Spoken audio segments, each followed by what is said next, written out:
But yeah, Kirk and Shannon get real about just what social media is and the dichotomy of it. And we are going to dive into that now.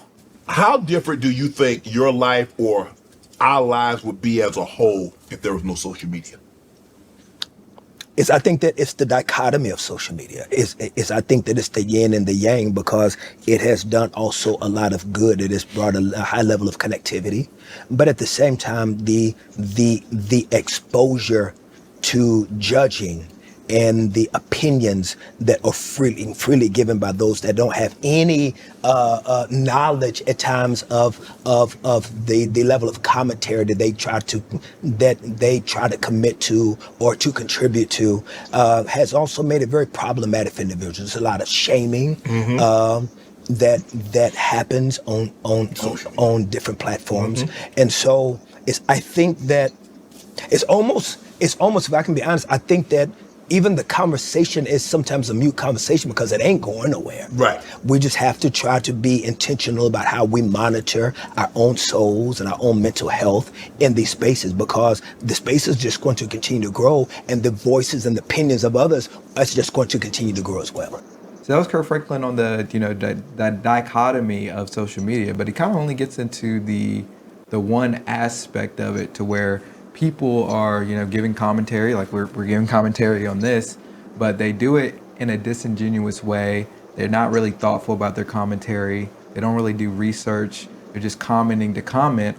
I would agree with him. Like when it comes to like the bad parts of social media is like just the judging, and well, I don't really care about that part, but the part that comes with the bad parts of social media would be comparison. I feel like that would be the big thing, especially for women, is like seeing how other people's lives are being lived, seeing how people look, seeing how, oh, well, this girl looks like this and she gets this many likes and she does this to get views and things like that. So maybe I need to do these things to get views and likes also. So I feel like that can be where social media is problematic.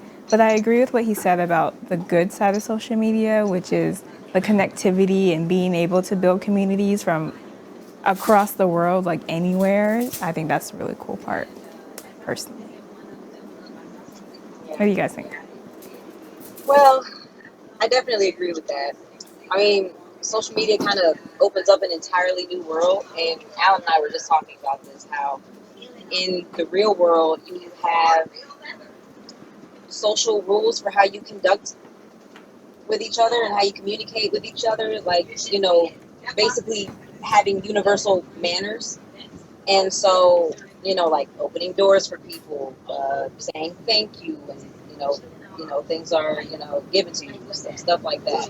And so a lot of people tend to say that social media isn't real, but because it is an entirely new world that we spend about 50% of our time on, there should be the forum that we use when we conduct with each other and when we interact with each other. And so I get what he's saying about the judging. I don't really care about that part either, but I'm trying to look at it from his perspective in the sense of who he is as a person. And I can see that he's maybe projecting some of his experiences that he's had with social media of, people basically trying to holier than thou him in his situations where he fell short as a human being. Rather than But extending grace. Yeah. Exactly. Yeah.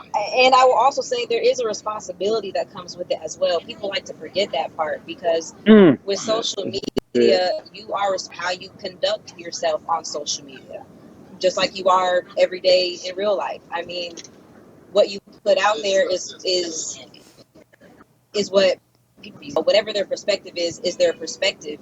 But It's a counter reaction with every reaction. So if you But throw yeah. something out there, go ahead. Well, yeah, it's open for scrutiny if you put it on the internet. Yeah. So yeah, exactly. you can, And that's what people yeah. don't want.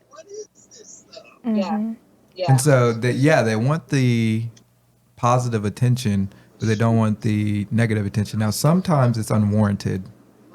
Absolutely. And there's trolls on the internet. There's people who comment spiteful things just because of who you are and because they just don't like you, Yeah. which is obviously, I think that's what he was more alluding to in the clip, where there's just all these people who have these commentary pages as almost like vendettas against certain types Yeah. of people or certain groups of people. People who are bored. And that's unnecessary and unwarranted, right? But on the flip side of that, we should be having thoughtful commentary and dialogue, because that's going to make us better. That is the whole idea behind iron. As iron sharpens iron, so does another man sharpen another. And so you can give your perspective, or you can even do something like misstep, fall short somewhere. Well, that's a teaching lesson for everybody, right? And so you can learn by doing, but you can also learn by observing and looking at, other people's successes or failures. And if you have a discussion about it, then you know how to properly go about navigating that situation if it were to come up in your life.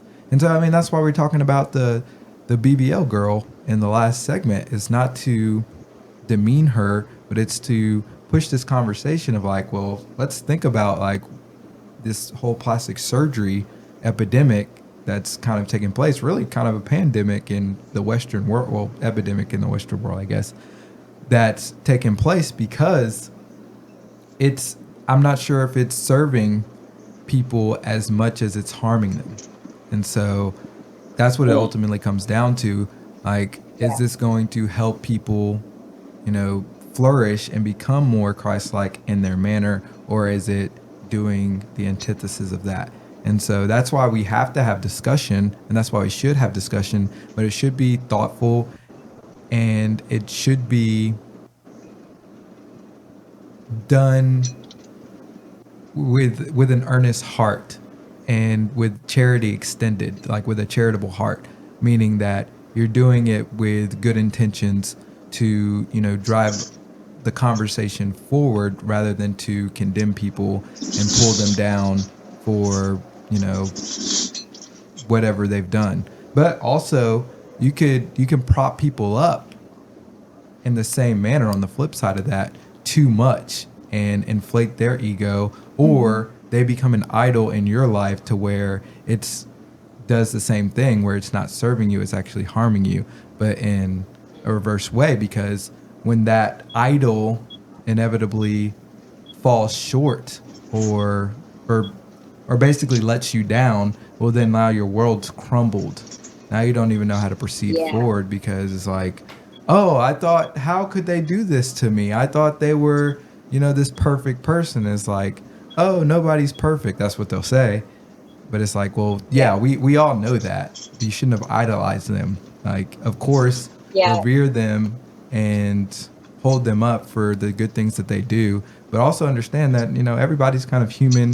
They're not going to always articulate themselves in the best manner or articulate their thoughts in the most comprehensive way. But you should always, just proceed with, grace. Take the good with the bad. Take everything kind of with a grain of salt, as they say. Thanks for your post. Disappointing. Yep. Yeah. Does anybody else have anything to add? All right. Well, that was Kirk Franklin. He was talking to Shannon Sharp on Club Shay Shay. So great interview. Go and check that out. Those are our thoughts. We would love to know your thoughts. Leave them down in the comments below. When we get back, we're going to do our last segment. Southwest says fat people can fly for free. Don't miss it. Right here on Quality Entertainment. Like with algorithm. Quality.